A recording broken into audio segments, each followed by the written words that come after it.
Hello my wonderful people, now welcome back again. This video is about African mom, the way this African mom take cook this stew. Hey my country people, when you cook this stew like this, oga no go look outside the gate when you cook this like this stew. When this omonge African mom cook, hey, when I see this video, when I tell the stew, I prefer they eat 1 cup of rice, I call they eat 2 cup of rice. Now it be my country people, when I sit down, me na listen how this ovialeke, this African mom take cook this stew. Make it explain for now my country people.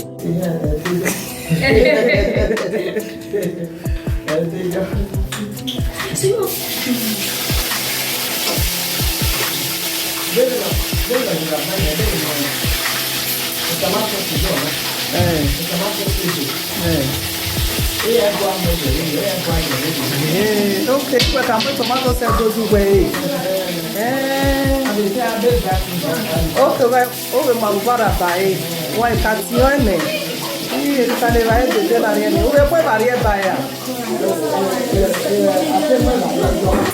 We're my is too.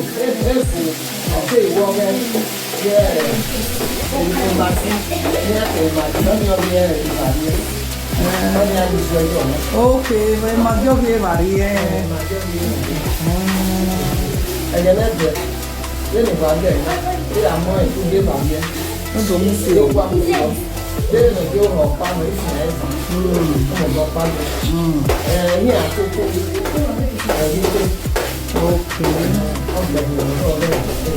Okay. And yeah, I can't bottle them with Maria John. But imagine I did your okay. So then we were one on another. A gas we are right now, better with coconut. It doesn't not be there, able. I when I get suffer, and then you go and that's it. Oh, it is difficult. They are here, I do. They are saying to cook. And I'm living anywhere. It's so, I live in gas. It's a lot of oh, it is difficult. Il est bien stove work make no je o we dey go stove no. O se stove money for why na mo je ba ni. We do kwa mo e for ai. Ile na ga imo e for ai. E gba e dey gas ya bi to.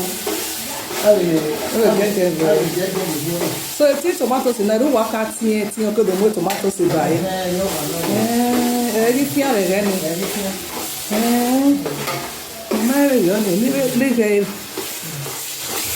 So if tomatoes are all in another. I can't buy it. The tomatoes are big. If you want to already tinner, since you can't get a new woman. I make it already tinner, it was here, a new woman buy. It don't break.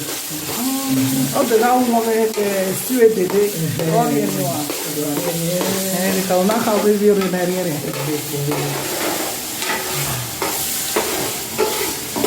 Maria, when I tell live and on Laurion, I mean, the way I let you for him, I said, you manage it. Oh, no, here we were told you, we are good. You wagon it, wagon it, I can't go, I hear you. Like this, I was out, I was out. Yakam,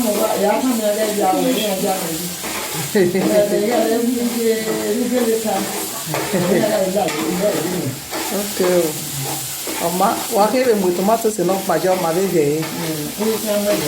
Okay. Oh, for now, Gani. Okay.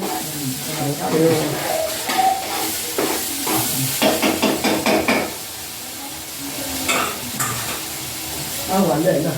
I'm not going to fuck again. Me wuwe kabe zume jone vena. Me na higwe na. Okay, ibe bege tomatoes nulo na ube mweja wa tomatoes na gimi na. Wa lo. Owa ya mame.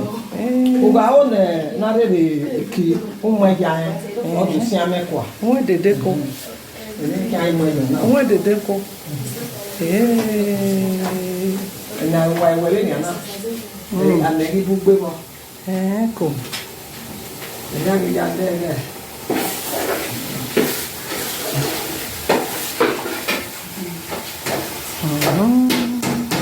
E deve guardare. Listen. You're too fast. Oh, you're too fast.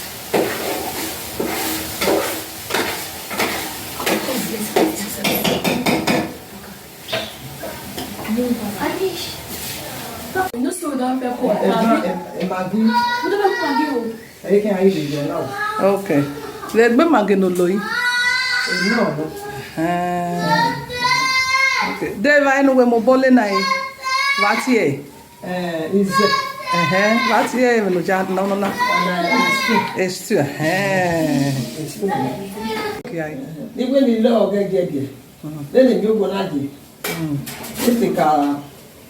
Ete ka fry. Okay. Ete ka kai wo figi. Oko mai kano na. Mari kano na. Ave mare yo. Igwe oge gege no. Igwe ni wa ni.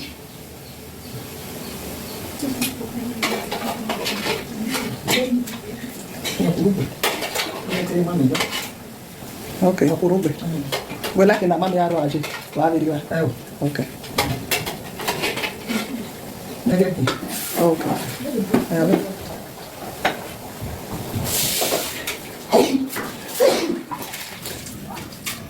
Tu vou fazer ça comme ça.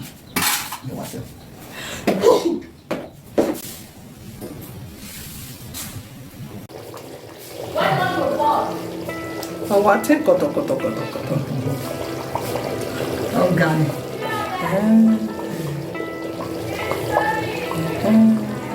Nice dede.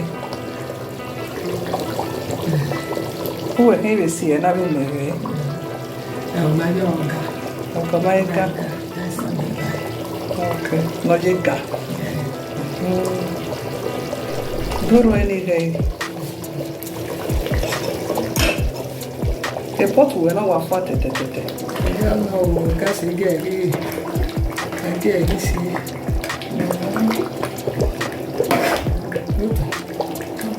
Okamaika le kave no kai.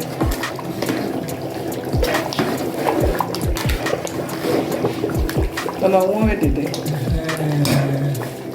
Ni na ne de gani.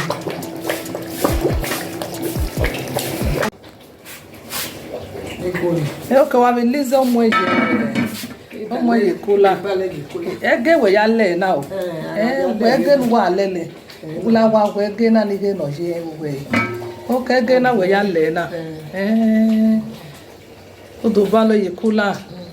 Dede. Ena etu ki afi o. Wọ́n sọ náà mọ̀ èyí kula. N'ẹ̀rẹ́ ìgbò wa. Ọ̀dà ìbíẹ́ká nà mí náà ẹ̀yà gidi n'ọgbó wa n'ọ̀tọ́ ẹ̀yà yìí. Ere we ya le ise na bi. Ìhẹ̀ náà. Okay. Ìhẹ̀ yá lẹ̀.